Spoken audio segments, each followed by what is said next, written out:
Munoz. Hey.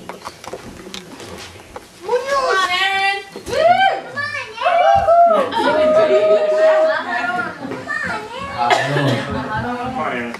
Check. Is that good? Munoz. Come on, Aaron. How's everyone doing? Good. Nice. I see a lot of college students here. Raise your hand if you're a college student. Nice. Well, I really am glad that you guys are here. Welcome. Now let us get serious and pray. I'm just kidding. I'm so kidding, okay? Okay. No, see, I'm sorry. As soon as I said welcome, people were like, oh, where's my Bible? I forgot my Bible. But, seriously, I'm going to just try to be funny up here, and I'm not going to preach, I promise. I have noticed, though, that sometimes I change the way I speak in certain circumstances, and yes. And so, you know, I could be over here on the side like, hey, guy, I had such a rough day today, and it was so tiresome, guy. I mean, I had things going up and down and up, and things going shooting at me left and right. Things were good, though, later on, so things are good. And that was me conversating on my own. I sit down on the circle, and the leader's like, guys, let's share some good news. And I raise my hand, I'm like, please.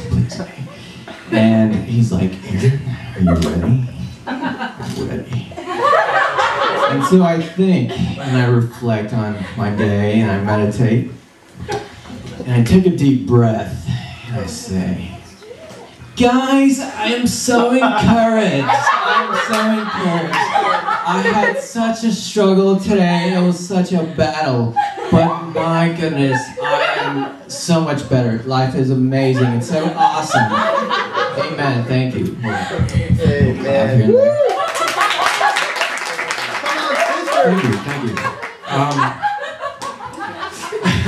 Thank you. But it's kind of funny because, I mean, I'm not bashing anyone that speaks that way. It's perfectly fine. But when you don't speak that way, and then you end up speaking that way, it's kind of weird and bizarre to me. And I was, you know, I think, like, who was that? Was that really me speaking? And so, there's only 3 things that bother me. Actually, I have a pet peeve, which is when people use that word pet peeve. I can't stand that word. But 3 things I really hate is the word awesome, encourage, and amazing. Why? Okay. So, in 2008, this word was used. All these 3 words were used and abused, like, badly. It's kind of like the 80s. I think back in the 80s how hairspray, reverb, and those little keyboards were used so much. It kind of reminds me of that. But, I mean, those are all trends, and they can die off. And so, I don't believe in trends. Kind of like I don't believe in TV. Anyone watch TV? Yeah? Yeah, TV! Yeah? Well, okay. I take that back. I like watching TV. But I don't believe in, and I don't believe the news. Anyone watch the news lately? No? Well, okay, I was watching the news this one night, and I see this random guy get up and launch shoes at the president. Anyone see that? Yeah. It's pretty random. But it wasn't hard for me to believe that that happened. What was hard for me to believe is that it wasn't staged. I really think that whole thing was staged. And true story, he was interrogated by the government officials, and I really imagined them going like, who sent you? I don't know. Who sent you? Tell me now. I am not going to speak you dirty American. Tell me now.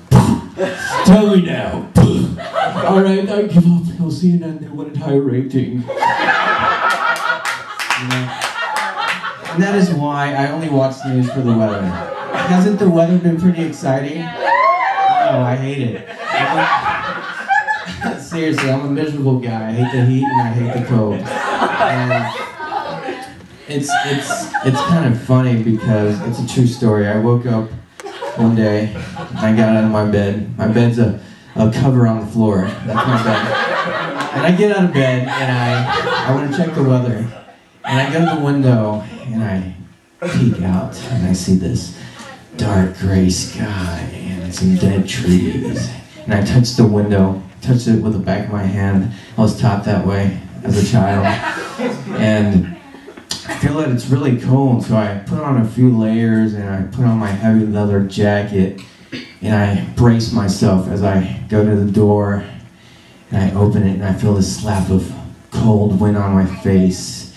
And it's a long voyage to my car. It's across the parking lot. And so I'm going every step of the way, fighting mentally, even spiritually. It's just a battle, such a battle. But I finally get to the car, I'm right beside the car, and I start feeling these droplets going through my brow. I look up to the sky, and I'm like, why is it so hot? And this guy in little mini shorts is like, dude, why are you wearing a leather jacket? I'm like, dude, it was just cold like 5 seconds ago, I'm not kidding.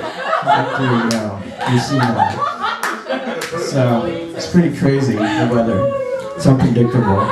Seriously, I think it's God saying, you know what, you're grateful for my heat and cold, I'm going to give it to you both on the same day.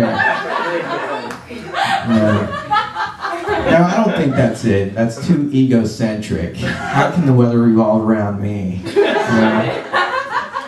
But, honestly, who's heard of global warming? Yeah.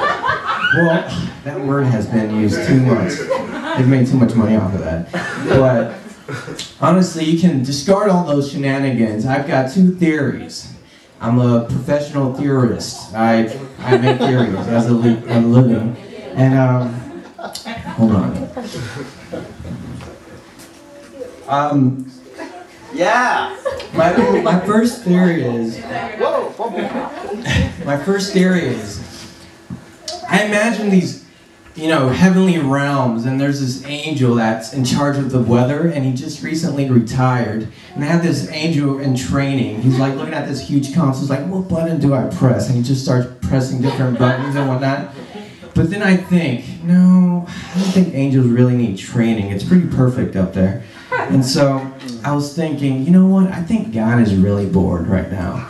And I can imagine him saying, you know what? This winter, it's just too predictable when it's cold. I want, guys, okay, angels, gather around, please. How about we spice it up a bit during the winter, okay? How about we make it really hot? And, that's my theory. I highly doubt God speaks like a male hairstylist, but he's probably really booming when he says it, but I think he's really bored and he wants to change it up a bit, which is fun for us. But, that's the main reason why I can't, deal with the weather. But the real main reason why I can't stand the cold is because, well, let me just say it, the boogers. Anyone have this experience? Yeah? Yeah. Awesome. And sometimes you think you got it and you just flick it out and then you leave that little slimy stuff around your nostril. It's like crust and you're like walking around thinking it's all good. And people are just like, whoa. But it doesn't even bother me that I have boogers. It bothers me when other people have them. Has anyone heard, if you love me, you tell me I have boogers in my nose, right? And I'm like, it's not that simple, okay? It's really not, true story, true fictitious story. There's this one guy, he was pouring out his heart. He was right in front of me and I was like listening. He was talking about how he lost his wedding ring and I was like, dang man, I feel for you. And so he starts sharing and I'm looking into his eyes and then it's kind of like those, you try not to look at it, but you kind of glance at it. You're like, oh, geez. And you have to focus. You're like, oh, man. I forgot what he's talking about, but I gotta focus. Look into his eyes. Oh, my goodness. That looks like a rock. What is that? Why is he not cutting off his nose? My goodness. And so the guy keeps rambling on and trying to focus, but you really don't know what he's talking about anymore. And before you know it, he's in tears, like, and I'm like, dude, oh no. And you know, it's really subtle when guys want hugged. It's like, you know, like, and so you have to open up yours too, and you're like, oh geez, oh my goodness, I just bought this shirt. Oh no. And so I'm like, enough, guy. I know you, but what's up, guy? Okay, you have a booger in your nose, and he's like, and he just like runs up, and I'm like, dude, but I love you. Truth and love, guy. And so it's, you know, it's kind of tough, but the heat is even worse. I sweat profusely. It's really bad. And, you know, I don't believe in AC in my car. Why? Why? Because I can't afford it. You know? I can't afford the AC in my car. I'll believe in it when I can buy it. But, you know, I sometimes like to wear nice clothes during the summer. But there's something about nice clothes that it gets so thin. Why is, the nicer the clothes is, like the thinner it gets, like paper thin. And, you know, one time I'm going to this wedding and I'm wearing nice clothes, nice thin clothes. It's white pants, white shirt, and I'm driving, you know, around noon in the hot sun. I feel like I'm inside an oven. And I go to the little party thing for this wedding, and I get rebuked. I get pulled to the side, and they're like, dude, we can see everything behind you, guy. You know, such your clothes. And I'm like, oh, no. But,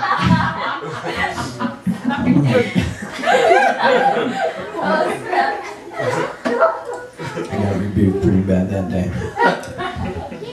But, you know, all in all, the weather's pretty crazy, but one thing that I really can't stand, and you know what, we need it, it's science. We do need it, you know, but it's kind of like, science can be like that one guy at a party. It's a surprise party. You tell him to be there at 5 and he gets there at 7:30.